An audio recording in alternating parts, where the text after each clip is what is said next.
नमोऽस्तु सूर्याय सहस्ररश्मये सहस्रशाखान्वितसम्भवात्मने सहस्रयोगोद्भवभावभागिने सहस्रसङ्ख्यायुगधारिणे नमः।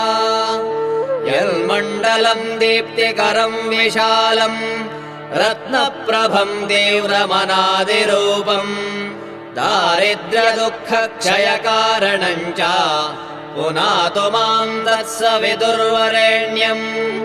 यन्मण्डलम् देवगणैः सुपूजितम् विप्रैस्तुतम् भावनमुक्तिकोविदम् तम् देवदेवम् प्रणमामि सूर्यम् पुनातु माम् तत्सवितुर्वरेण्यम्।